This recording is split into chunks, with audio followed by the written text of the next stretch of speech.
Hi, Eddy Sanchez with EPhysiqueNYC.com, coming to you with another fitness tip for the beginners. Today I'm going to go over how to pick the perfect routine for the beginner. Basically, what I'm going to tell you, there's two ways you can go about it as far as I'm concerned. You can either have a lot of time to work out and you can do a whole body workout, and that's one of my first options for beginner clients. I do a little bit of everything, not too much, give them time to rest, and then they go from there. We go into the next level basically, and we do more of the second option is the split routine, which I love to do.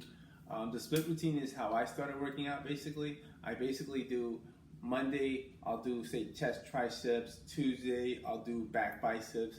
Wednesday, I'm probably gonna do shoulders, and Thursday will be kill it leg day or something like that. I'll give myself like a day or two off depending how much rest I really need, and then I'll start the routine over again. But that was my preference, how I would do it. I do a split routine because I have enough time. Now, there's some people that don't have enough time, and that's when I recommend to a client that they do a whole body workout, because we do a little bit of everything because they don't have that much time. Our typical routine would go from 45 minutes, maybe an hour if you need that much.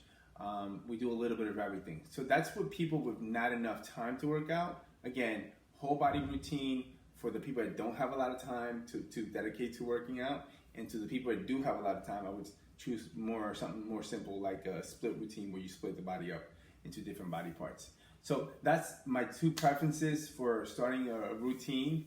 The first option is a whole body workout. The second option is a split routine. So those are my options. If you guys have any questions, please feel free to make a comment. If you guys like the video, say like and subscribe. How's you guys?